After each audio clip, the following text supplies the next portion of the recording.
Good evening. Today is the 1st of December, the last month of the year. We have eclipsed 335 days thus far this year. We have 30 more to go to get us to 365. It is also the holiday season, so let me wish everyone happy holidays, and hopefully everyone had a great Thanksgiving, spending time with family and friends. And for those that look at Thanksgiving as that time to just celebrate with family and friends, I want to give reference to that. And you also have those that strictly celebrate what's known as Indigenous Peoples Day. So for those and how you celebrate it, good for you. Hope you had a good time with family and enjoy the period of time for which Thanksgiving brings joy and peace to everyone.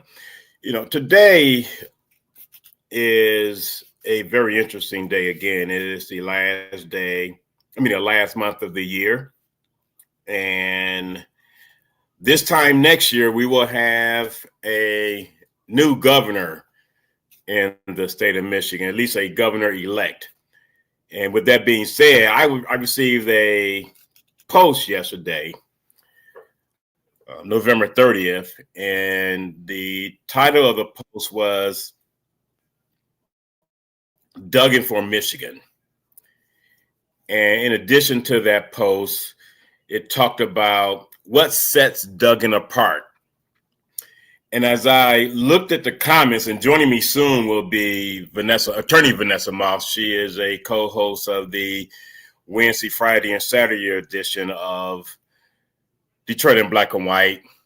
Today, tonight, on Monday, you get me. Detroit in Black and White presents Reality Strikes with Eric Brown.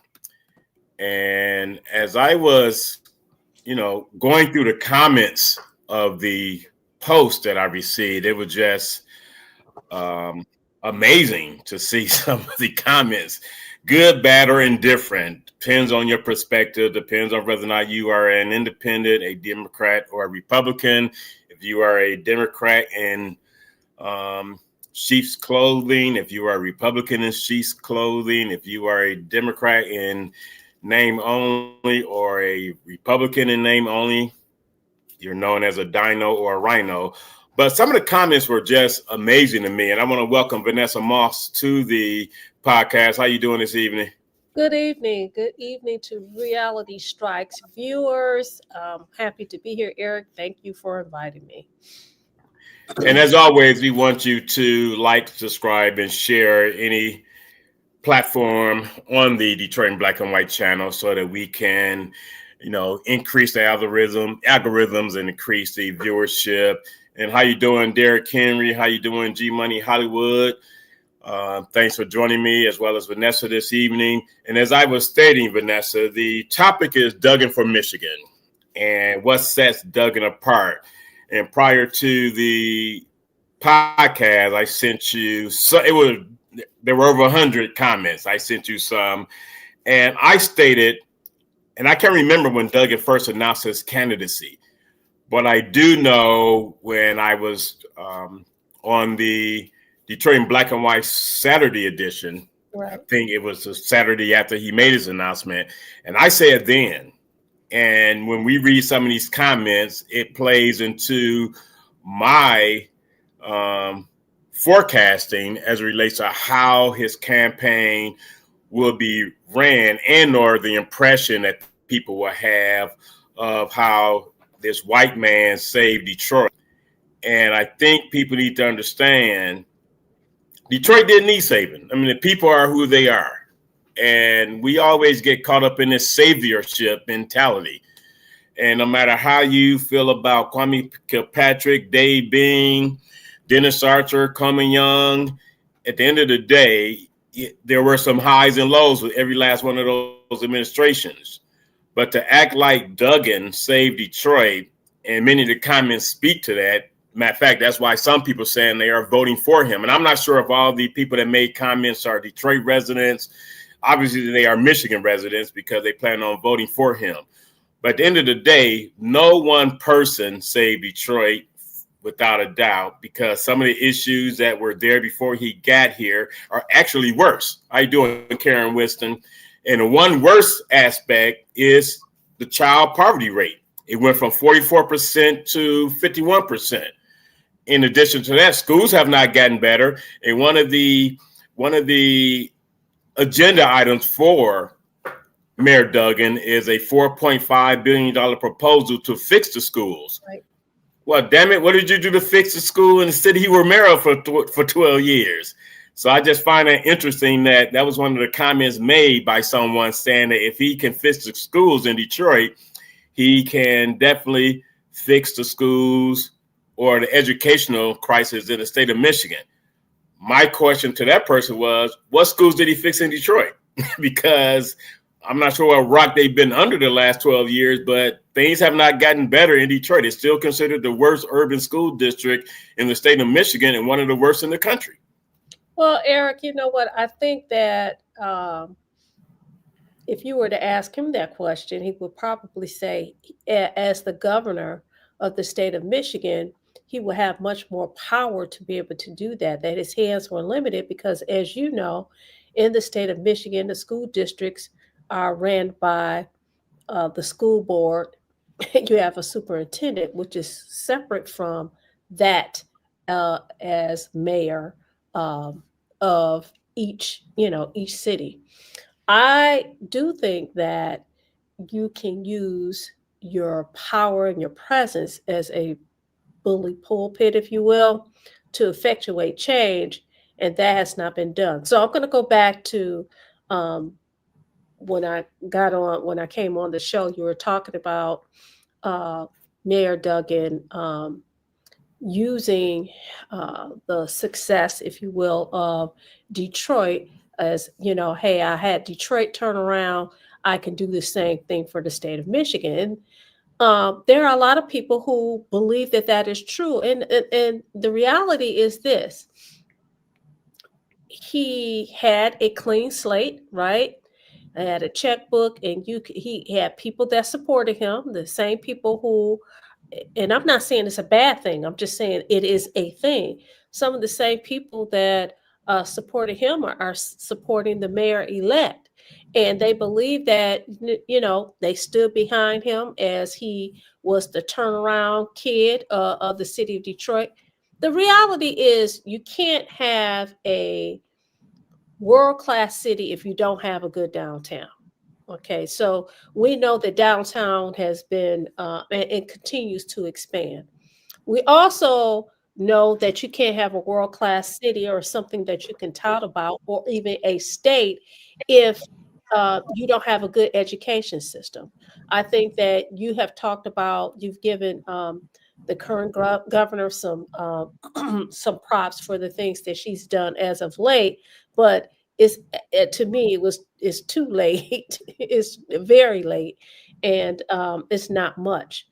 I do think that it is interesting that a lot of people don't think that this little bitty show, Detroit Black and White Reality Strikes, that people don't watch, but we know that they do, because it wasn't until you and Adolph made education a big deal. All the candidates that was running for mayor decided that, hey, we're going to talk about it. He decided, listen, I'm going to take this and use this in my campaign to run for governor. I read something today where he's talking about turning around the school education in the state of Michigan. So, I agree with you that it wasn't one person, and I don't think that he said that. As a matter of fact, something I read today, he talks about how he partnered with all these people, how it takes basically all hands on deck in order for it to be successful. The question for me becomes whether or not this is going to be something that people are actually going to do. Are you going to have enough people that are Republicans, Democrats, and independents? Independents, if they're going to participate, and if there's going to be enough Democrats or Republicans that's going to cross that aisle to vote him in as governor. Now, you and I both know, and our viewers know this, that perception seems to rule the day as opposed to reality, right? We know that when you have an area where, and I did a search, when you talking about a Black population, a Black poor population, education is suffering. Okay, so when you talk about education in the state of Michigan, and not just in the city of Detroit, but in all the cities that are predominantly Black, there's some things that are an issue. One, you have a teacher shortage. Two, you have, I think I read where you have 10% of fourth graders that are reading at math, that are reading at grade level. 10%. That's very, very low. But you also have a very high rate of poverty. So, you know, I, I I'm not mad at them, because if I was running, I mean, why not say, hey, I saved the Detroit? Everybody is saying it, so why not? And make people believe that. Perception is not always the reality. Okay. So I do think that you have to take the good with the bad. There's some good things that he's done, but there's some things that he has not done. And I think one of the questions that you asked is a valid question. But whether or not that resonate with voters, that's a different story. And one of the things that, all of the candidates for mayor stated that, well, we don't have control of the schools. But one of the things, and I'm not a big fan of Whitmer. You mentioned Governor Whitmer. One of the things I give her credit for is she created MyLeap. Right. MyLeap is another level of bureaucracy, and we're all not big fans of more bureaucracy. The state is no different than municipalities. The state has a superintendent that's hired by elected state board of education members. Gretchen Whitmer, Governor Whitmer, said, to hell with that. We have to do something to improve education. We are ranked to the bottom 10. Once upon a time, Michigan was, I think, 12 to 15. And if I'm not mistaken, was even in the top 10. So you went from the top 10 to 15 to bottom 10 in a matter of maybe 12 to 16 years. And even during her last State of the State address to the state of Michigan residents, she said that we have to change the direction of education. We cannot keep spending, and not getting a return on the investment. This was a little bit after the National Assessment on Educational Progress scores were released. And she knew that this money that people constantly say, more money is not the answer. Baltimore, Maryland has one of the highest per pupil spending rates and one of the top 5 worst school districts in the nation. So that speaks of money is not the issue. Mississippi went from 49 in the country to presently being, depends on which metric you're looking at, anywhere from 16 to 19.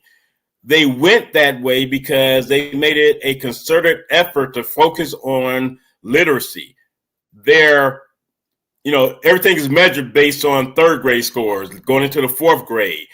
They saw that there was a major problem. They focused on that. Louisiana, Alabama, Tennessee, Kentucky are other states that focus on literacy at the third, fourth grade level, and all of them have surpassed the state of Michigan. So you can't have a city, and people want to dismiss, they want to talk about being great. You cannot be great. You cannot be a world-class city. Even in some of the comments that I also sent you, Vanessa, it speaks to the fact that people are paying attention. Why the voter turnout continues to be low, that's a whole nother story, because as much as people want to brag and boast about Mayor Duggan, he never won an election in Detroit with more than 25% of the voters coming out to vote for him. Matter of fact, the highest percentage of turnout for all 3 times that he ran was only 25.37% of voters in Detroit coming out to vote for him. So how he has an 86% approval rating is the math ain't mathing.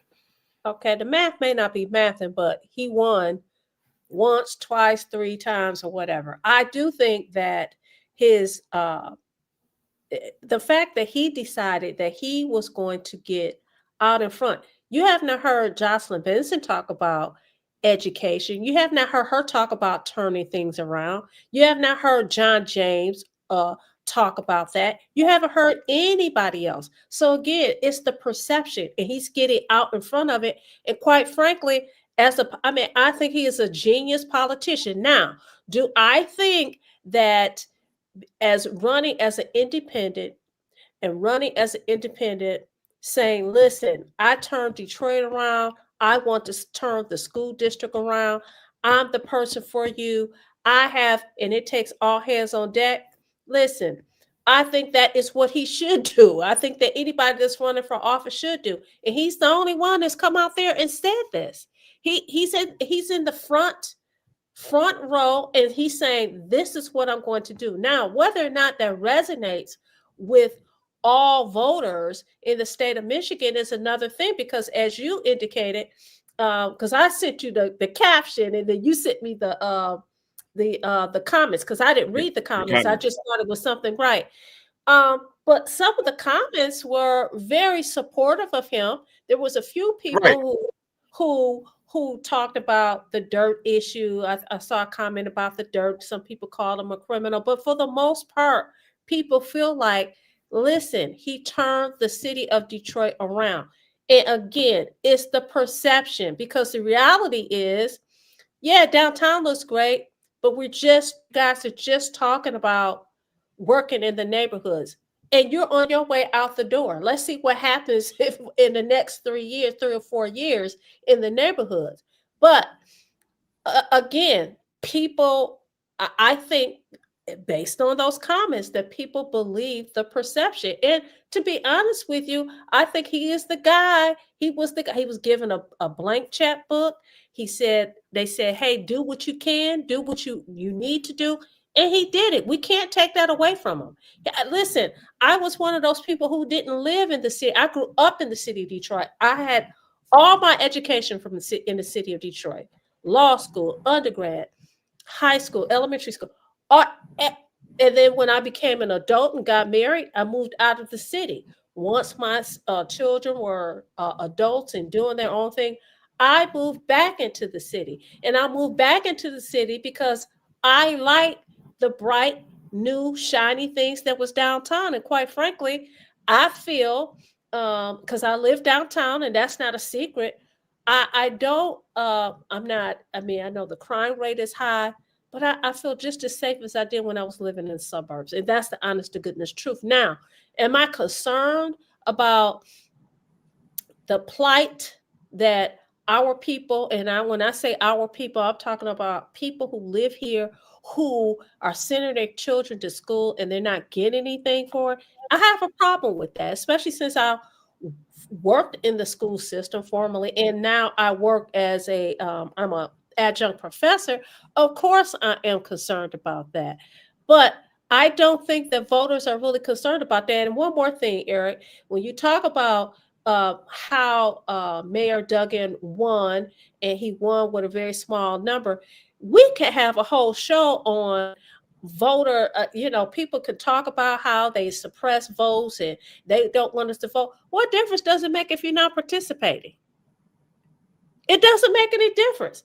I think there should be some challenges there. Why aren't people participating? Why isn't there a drive to get people to the polls to make a difference? You know why? People see the same thing. People are tired of the same old thing. They want something different. Him running as an independent is somebody that's something that's different. And they purposely do not do any type of major GOTV. They don't. They want to keep people. We're talking about education. They want to keep people uneducated and uninformed, because the more informed someone is, particularly the voter, more of a challenge they are to the status quo.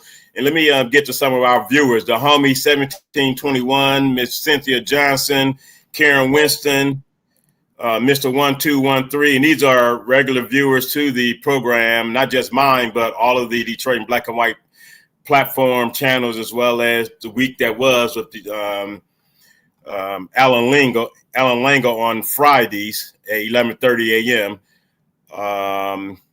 G Money Hollywood, and we'll get to the comments from the viewers as well as some of the comments from the posts as it relates to Mayor Duggan. Mm-hmm. And Ms. Sheila has a comment: is the Detroit School Board protecting the children teachers? We'll wait. Interesting question, considering that the union is there to protect the teachers. Without a doubt. Now, are they protecting the students? It depends on, or the children, depends on what perspective you're asking that question, Ms. Sheila, because again, Vanessa mentioned 10% of fourth graders, only 10% of fourth graders are proficient. That is a very, that's one in 10. And I got involved in the literacy crisis 8 years ago, March of 2017, after reading an article that was in Crane's Business Magazine, an article that talked about a 12th grader from DPS reading at a first grade level. But in addition to that, that story of that young man became a documentary that was produced on WTVS, the PBS station here in Detroit, Channel 56. So that speaks to, and it's still, even in 2025, you still have 12th graders reading well below their grade level. You have 12th graders graduating from high school well below their grade level. So to your question, Sheila, are the school board protecting the students and the teachers? My answer would say no, because they're putting people out into society that are unfit to be in society with regards to being able to gain employment that will put them in a space where they are being productive citizens. Well, you know what, Eric, you spend a lot of time talking about literacy, but we also have to talk about math. I mean, our kids are not doing well in math at all. Well, they go hand in hand, Vanessa. Yeah, you're right. We do need, because they go hand in hand, because the math is bad too. We talk about literacy, and we have a mayor who's leaving the city of Detroit, who's running for governor, who is addressing it. And again, I'm saying nobody else has said anything. Now that he said it, everybody else gonna start talking about it. How much you want to bet? Oh, no doubt. Same with the mayoral election. Once we talked about it. So again, the perception is, look, I was the first one to talk about as governor, because as governor, I have the power, just like Governor Whitmer was able to do my leap. I have the power. If I'm the governor, I have the power to make some changes. Look at what changes I made in the city of Detroit. Trust me, and I will make even bigger and better changes as the governor of the state of Michigan. And I have the support of people from the Republican Party, from the Democratic Party, independents. I embrace everybody. I want all hands on deck. And for a lot of people are really tired of the same old. And My Leap is still in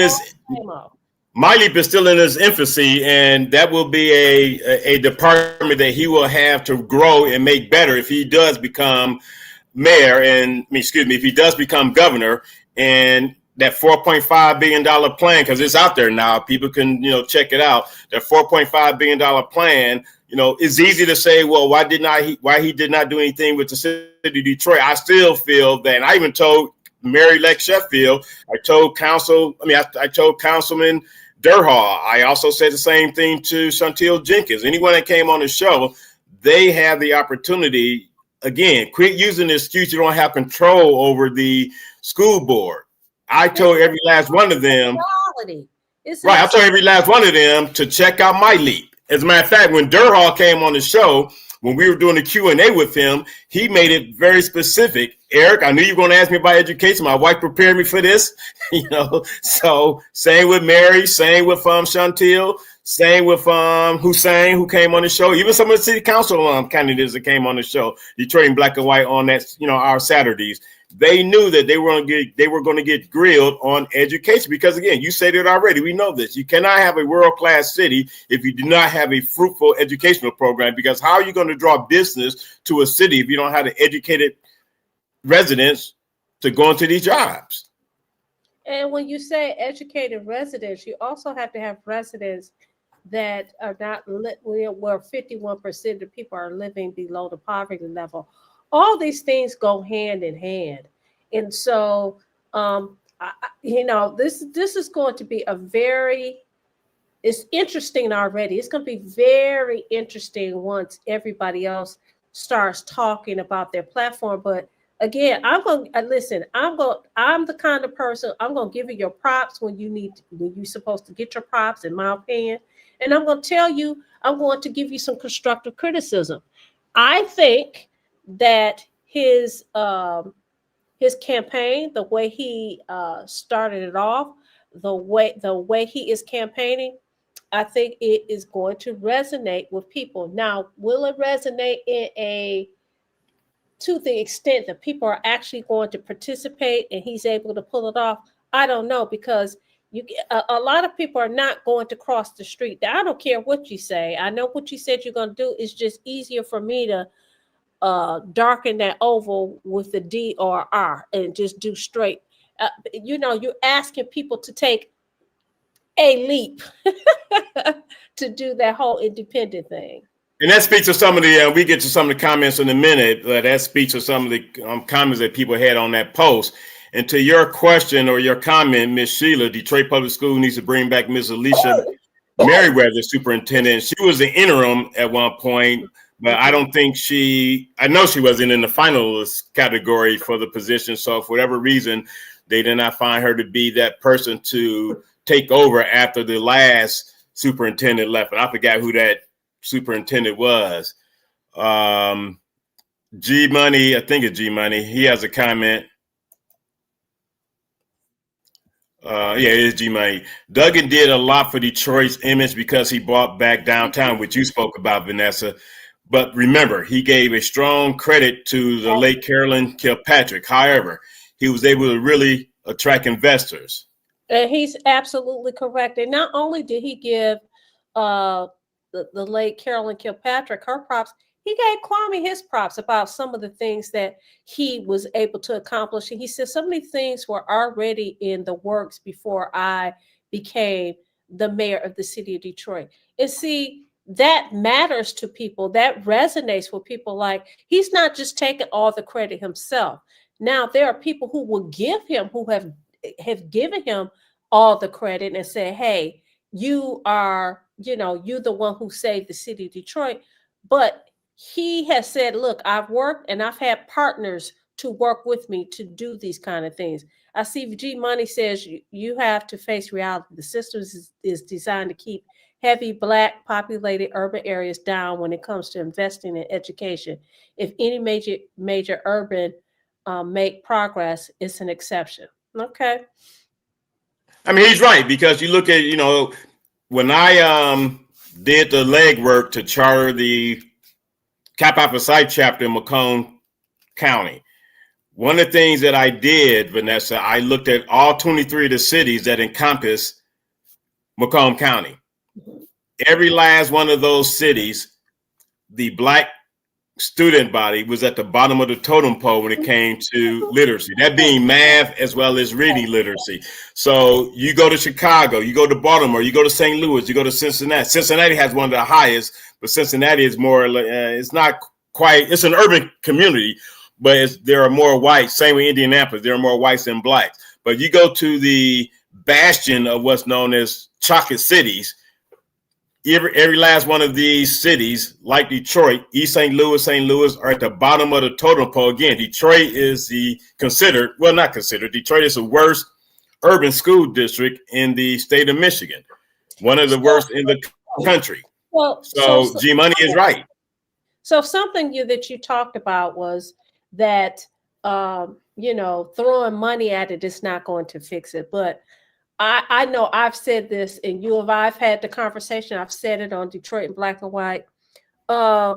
People make a whole lot of money off of poverty. Yeah. The documentary, the American version. Education is a key to that. My question to the mayor who is running for governor is, how does that piece work? And then I'm going to ask you a question, Eric. If he was to give you a call and say, Eric, you're so passionate about this, we want to use you, because he says he's going to use all hands on deck. We want to use you in helping turn the state of Michigan education system around. Would you participate? Yeah, I would. I mean, I'm not anti-Duggan. I would participate. I mean, I would participate with anyone that. I mean, I got a shout out today from an organization that's looking to increase their literacy, and someone through a third party mentioned me as a part of that. So, I mean, the work is being noticed, and I'm willing to, because I've done the research, and people need to understand you have to make it a concerted effort to better the outcomes in the classroom. You can't keep repeating the same old thing over and over again. That's insanity. So we know, even with, people need to understand, even with My Step, there are tests and practices that people can take. I think I shared this with you. I spent some time last year over at Nolan K through 8, and I was their Black history speaker for the male student body for middle school, 6 through 8. And it is obvious that, teachers have a hard job. I mean, they're parents, they are social workers, they're counselors, they're pseudo nurses, pseudo doctors. They have a very tough job. What needs to happen, because this Friday I'll be going to an event. They're kicking off an event in Pontiac, an educational initiative in Pontiac. I was invited to participate in. And what people need to also understand is I live in the suburbs, but my passion is to fix what's going on in urban communities. I mean, I flew all the way out to Los Angeles, California to do an event. I do an event in Cincinnati. I am dedicated to fix these urban communities. But you can't do it alone. One thing people need to understand, based on, you saw the text messages I got from the father of the married-elect. Don't question me about something when you had an opportunity to do something about education yourself, and you had a school that failed. So, let's keep it real. Don't try and question someone about what they're doing. And my passion is not just daddy. I was born and raised in Detroit. I'm a product of K through 12 in Detroit, but my passion is just not focused on Detroit exclusively, because I don't want Detroit to be the poster child for the literacy crisis that we have in America. So my question to you is, why are you bothered by the mayor who is running for governor? Why are you bothered by his campaign? One, that I turned the city of Detroit around. You need to pick me. And then two, I'm going to turn this whole education thing around. Why do you have an issue with it?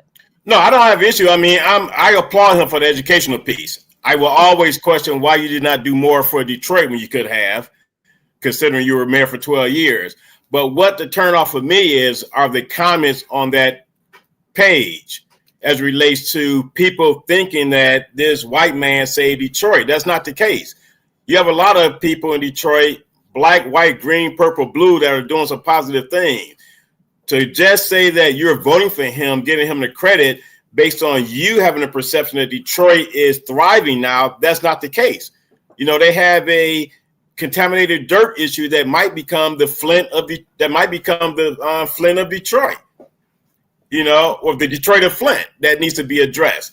They have a poverty rate for children that increased 7% over his 12 years. Mm-hmm. So people need to quit looking at the shiny objects and do a deep dive of the city as a whole. So as a black man, as a person that was born and raised in Detroit, I take exception to people thinking that some savior came in and saved the black folks in Detroit. That's not a fair assessment for what has really happened in Detroit. He did not do it alone. He even admitted himself.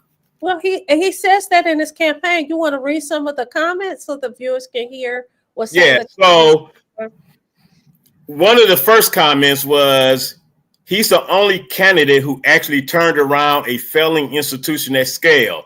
Detroit was bankrupt. Now it is thriving. Depends on who you ask. About that statement, Eric. It was bankrupt. It was not thriving. What is not true about that statement? For one, it's not thriving. It's not thriving presently. You have the three towns that are thriving, Down, Mid, and Corktown. Those areas are thriving. I would challenge anyone. I have no idea who wrote this comment. I would challenge them to ride through the city of Detroit and then get back with me and tell me how Detroit is thriving. When you have an increase in poverty for the children of Detroit, that's not a thriving metropolitan area. When you have an educational issue and an unemployment issue that's higher than the rest of the state average, that is not a thriving city. So I think people need to stop looking at the optics and do a deep dive and do their own research. You can regurgitate whatever you want.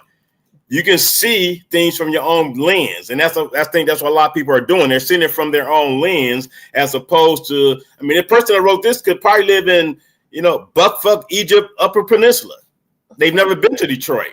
Well, I did. They're just basing it on what they hear.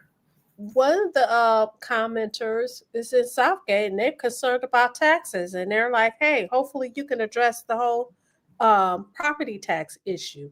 Well, the positive, the increase in the property taxes, or the $600 million that people feel is owed to the residents of Detroit. So there's two ways to look at the property taxes.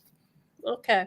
So that commenter lives in Southgate. So they was concerned about, as a citizen of the state of Michigan, what you gonna do about property taxes? I live in Southgate. I do think that. And someone also stated, that's exactly what Michigan schools need.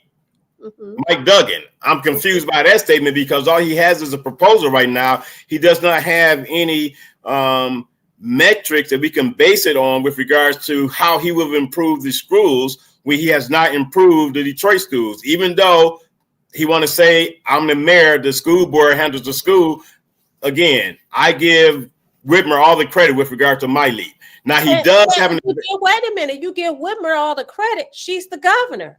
She has that power. He didn't have that power. I'm just saying. Yes, he did have the power. Yes, no. For the sake of argument, he's the mayor. He didn't have that kind of power. I'm just saying. No, she's a governor who also has no control of the school board. She made a decision to say something needs to be done. My point is, he could have done the same thing. Nothing is preventing him from creating another level of bureaucracy.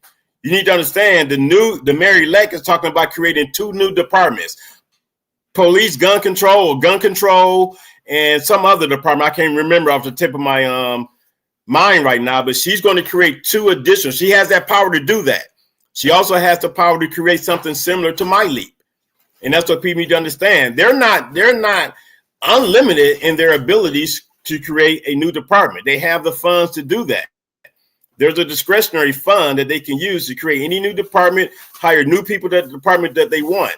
So for someone to say that that's exactly what Michigan schools need is Mike Duggan, I'm really confused about that, because at the present time, all he has is an idea, a platform. We don't know if that would be successful. Perception that goes a long way. That perception goes a heck of a. Listen, the perception that he saved the city of Detroit got him. You have over 200 ministers that are supporting his 150. 150. Okay, 150. 150 ministers that are supporting him as running for governor. So listen, it's working. It is working. It is definitely a perception, because one of the comments from a minister, he stated specifically, and he was in the western side of the state. I don't know if he has family here. I don't know how often he travels here, but his comment was, I like what he's doing for Detroit. Right. A good reporter, and Charlene Mitchell, she had a post on Facebook today saying a good reporter will ask a follow-up question to get a specific response from the person about what they mean when they say what they say. So a good reporter should have asked that person, particularly since they don't live in Michigan, or Detroit rather, what is it about what he's done for Detroit that you can state specifically with regards to why you made that comment? That's what I would have asked him. Have you had him on my show, or even the regular shows of Detroit in Black and White? Tell me, what exactly has he done? And those are the type of questions. I mean, media is a lot different now.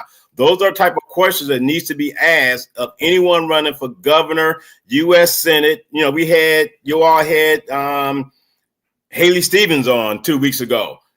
She threw out, I got 40 ministers in Detroit that's supporting me. Okay, who are they? So we can find out, are they really? That's a perception. She threw it out there, and that is going to resonate for some people. Listen, when you have ministers of churches people go and worship at these churches. They hold their opinion. They believe that they are godly people, that God has called them. These people are in positions of not only authority, but also the position of influence. That goes a long way. I know for you, you like bump that. She got 40 ministers, but for a lot of people, it goes a long way.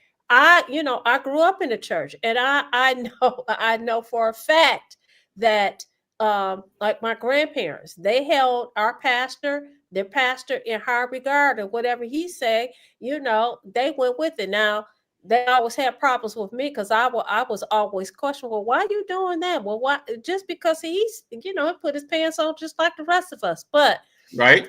it doesn't, it does not matter. So to me, to have that many ministers across the state of Michigan saying that that I am supporting him, that is huge. That perception is huge. And so the villager on deck stated, and I'm going to read another comment after this. Duggan is still living off Kwame's money, all puns intended. And in addition to that, someone, the homie, replied to the first comment from the post about, not Detroit was bankrupt. Now it is thriving. The homie 1721, Brightmoor, which, is not thriving.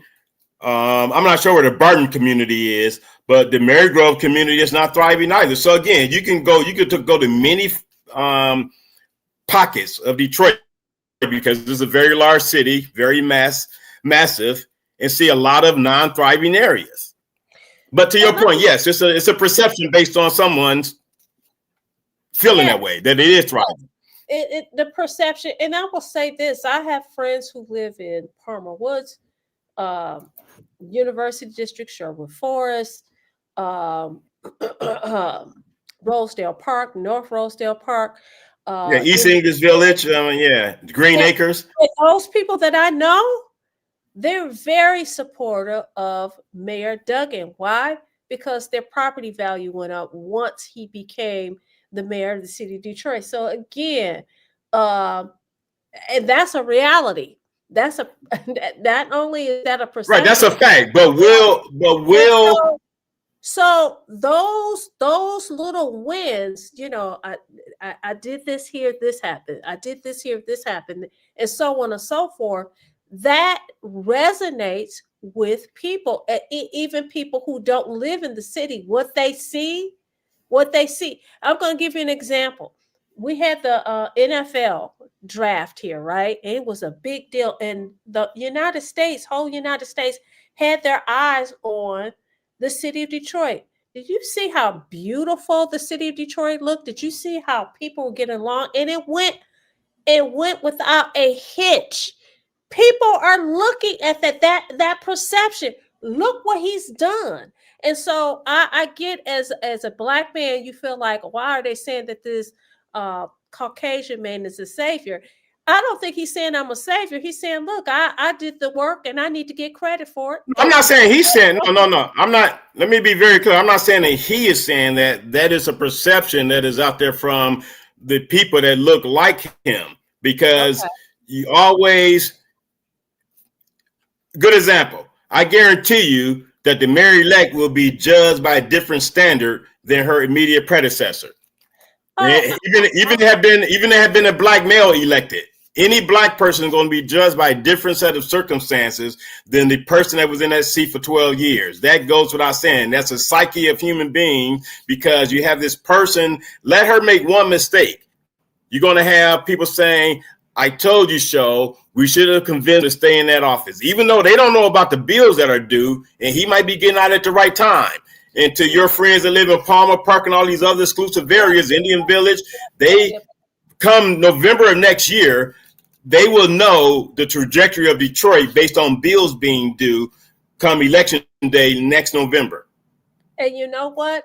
With the bills being due, they may say, you know what, if we get him in as governor, maybe he can rectify this. Now, I do agree with you that the mayor-elect is going to be judged by a different standard, but I think that it has so much to do with, there's some things that goes along with it. Her youth, her sex, she's a female, her race, and the fact that she's going to inherit something that he did not inherit 12 years ago. 12 years ago, he inherited a blank check. Exactly. And she didn't do that. So yes, she's going to be held to a different standard because this is 12 years later, this is different circumstances. But let's be clear too, though, it's not just her. Had it been a male, had it been Reverend Kinloch, he also would have been held to a different standard in addition to not having experience. So even had it been Fred Durhal that made it out, had it been Chantel Jenkins, yes, they all would have been held to a different standard. But we cannot dismiss the fact that race will play a role in the standard that they would be held to, not just by their own people that look like them, because you still have some people that think that, you know, the white man's water is wetter, you know, so, and that's from our people, our own people.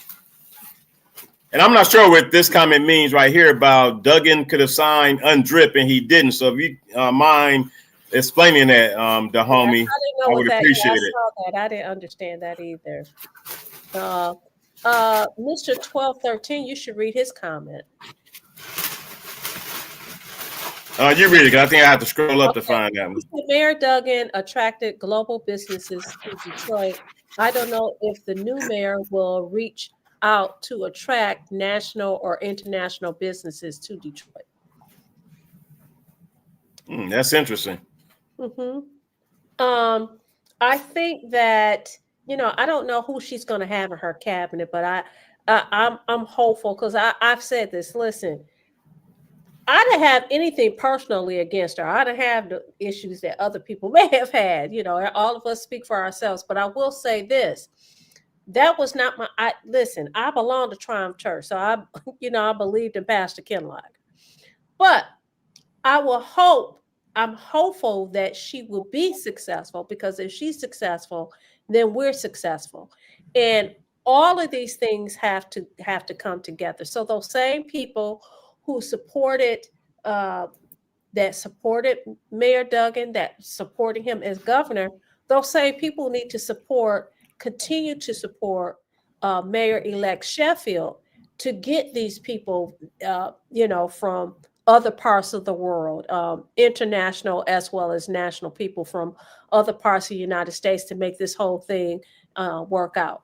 It's going to be. Are they talking about attracting people, or are they talking about attracting businesses? Because they're not one and the same. Because you're talking about attracting businesses from all over the world. Again, there's not an educated workforce that will be able to bring businesses to Detroit. And how, they have the community business ordinances. They have the community business agreements. Again, you could do like the Illiches did. You could do like the Illiches did and pay the fines up front, knowing they cannot find the educated workforce. But you can only do that so many times. But Eric, do you really believe that, like the riverfront, do you really believe that there's all this construction that's going up and down the riverfront downtown, that there's not a plan for Detroit to be successful and to attract people from not just international, but within this country, and not just businesses, but as well as people? Well, you have to get them. First of all, you have to convince them to transplant to Detroit. There has not been a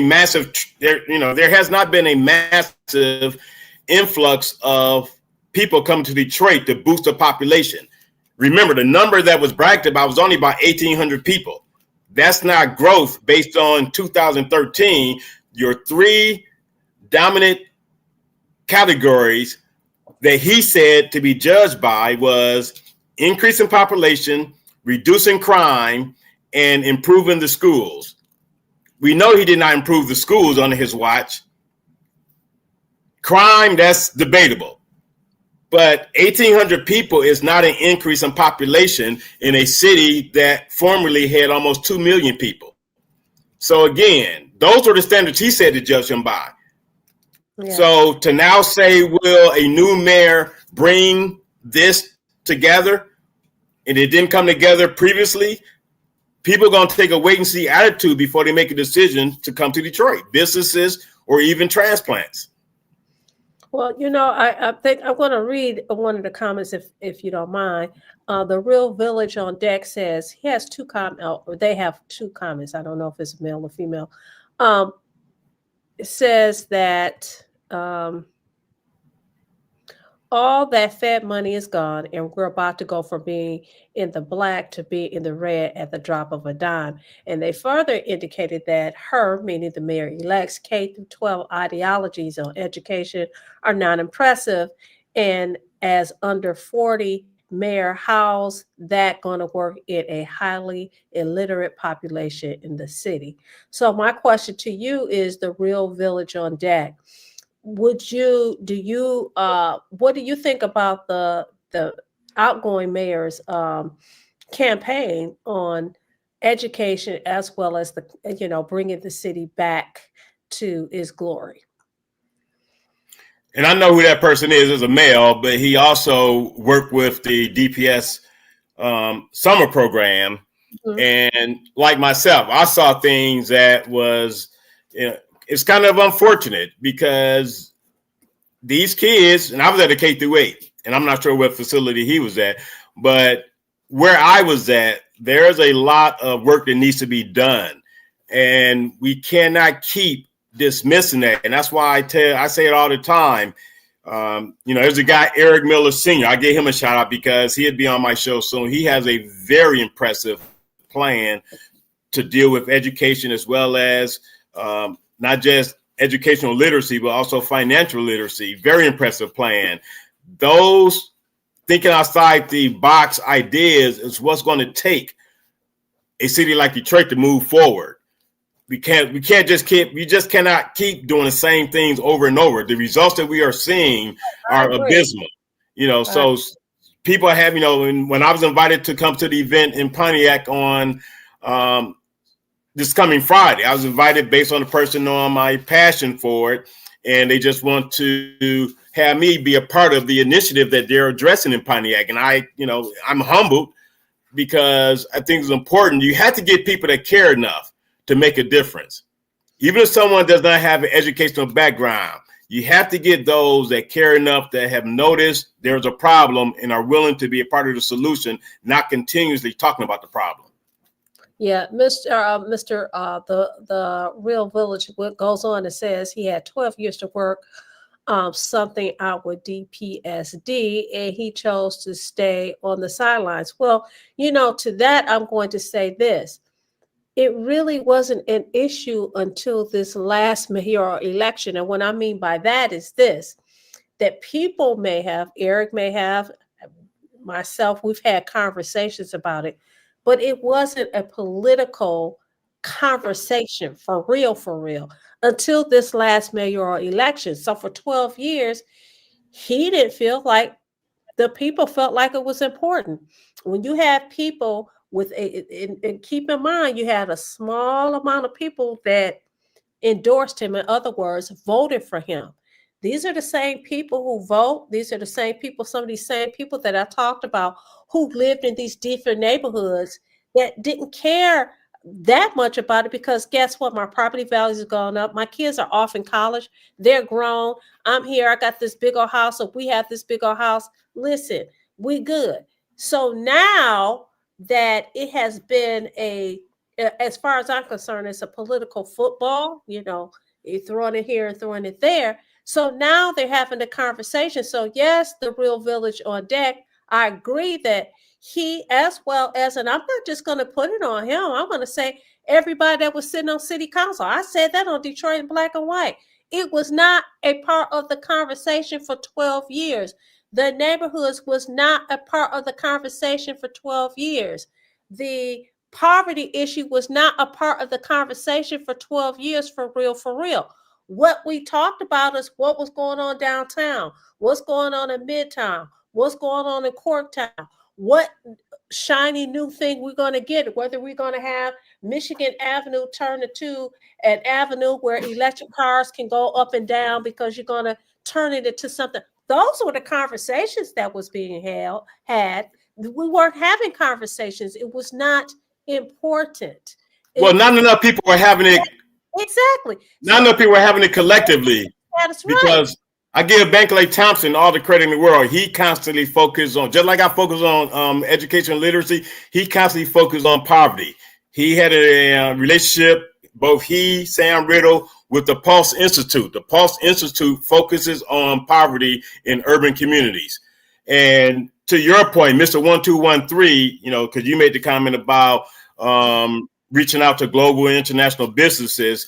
He said that Mayor Duggan attracted a lot of business to Detroit. He don't know if the new mayor would be able to reach out to attract national or international businesses. So that's a very interesting comment. Right. William Davis, first of all, I want to give a shout out to Mr. Davis. So good that he joined Reality Strikes. Detroit presents Reality Strikes. He says in 2014, Detroit had a population of 700,000. Now Detroit is down to 639. Yeah. Yeah. So I don't know what the answer is to that. We're going to see. What did Par Org say? He says, you look like you just completed a winning brief, and Eric looked like his work is never done. That's interesting. Thanks for joining us, Par Org. You are a regular to every program on Detroit in Black and White, and the work is never done. That's that's a sad reality, but also a positive thing, because as long as there's work to be done, there's work to be done. And I think people have to take that into consideration. And to William Davis's comment, he's right. The population, again, that goes back to one of the three promises that was made during the campaign in 2013. Mm-hmm. But people let him off the hook, and he got elected 2 more times. You know why? Because people have a short memory. It was like, okay, let's focus on something else now. That's in the rearview mirror. We got this in front of us. Let's focus on this. Now, what I think is interesting is he's talking about education. He's talking about how he's turned around Detroit.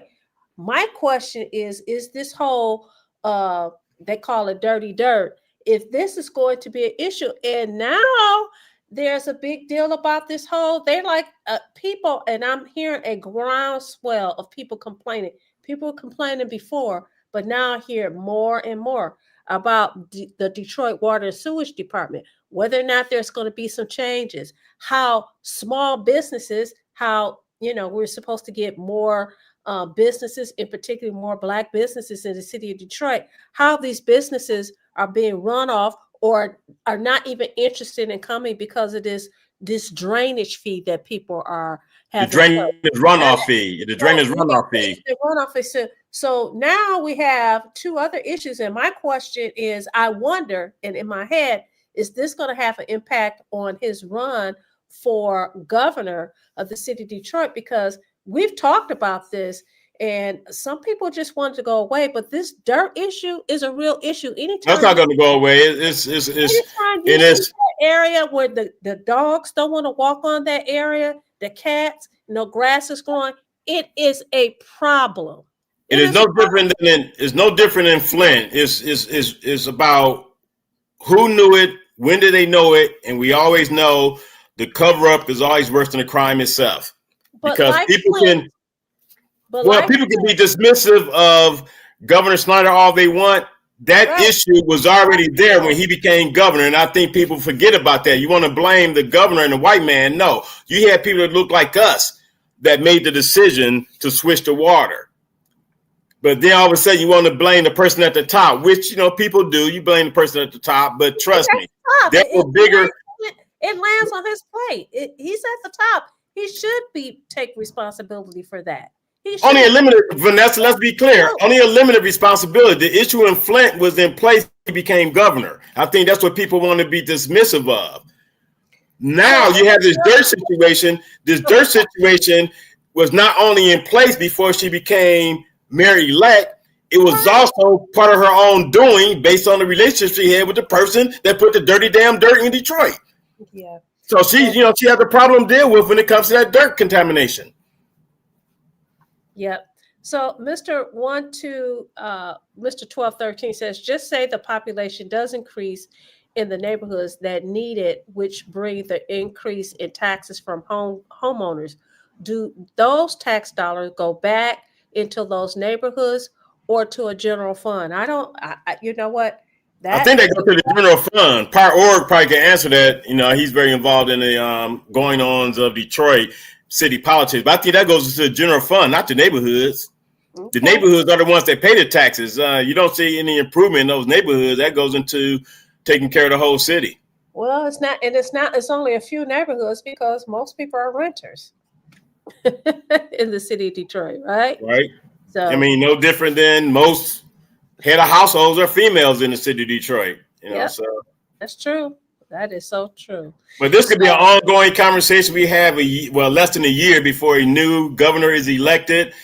I just only recommend that people do their research. I think it was the homie made a comment, we have a first black governor. Well, GG, but to get out there and do some damn work. When he said the first black governor, I think he's talking about. You're talking about Garland Gilchrist. I know who you're talking about. Okay, he's talking about Garland Gilchrist. Okay. I mean, that's who has my primary vote right now. So I mean, what happens after that?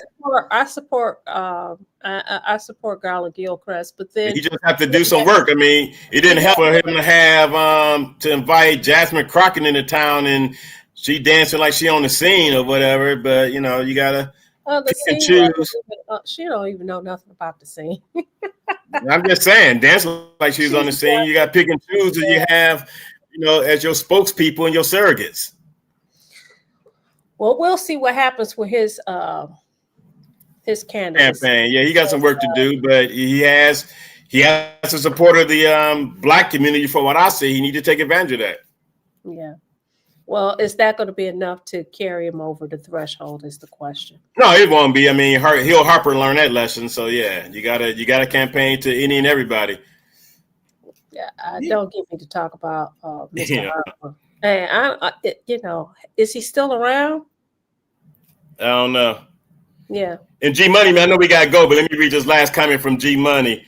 Hill Harper will never be the governor of Michigan. He's too polite and clean and too honest.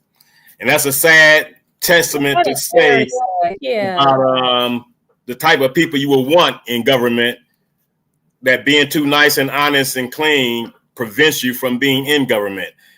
So that's sad. But I want to thank everyone for joining us this evening. I want to thank Vanessa for co-hosting with me this evening. All the viewers, first-time viewers, appreciate you. I'm here every Monday at 8:30 p.m. You can check out Detroit in Black and White on Wednesday evening and Friday evening at 8:30. The week that was with Alan Lango, 11:30 a.m. on Friday. And then the Saturday edition of Detroit in Black and White at 10 a.m. every Saturday morning. So until next week, go ahead. They'll be checking out on Wednesday, Friday, Saturday. I'll hold my peace until Vanessa say what she's going to say. So this is what I want to say. Detroit in Black and White, we're basically on, 3, 4, 5 times a week. It's free. All we're asking you to do is like, subscribe, and share. It's free. Tell all your friends about Detroit in Black and White. Tell all your friends to join us in the conversation.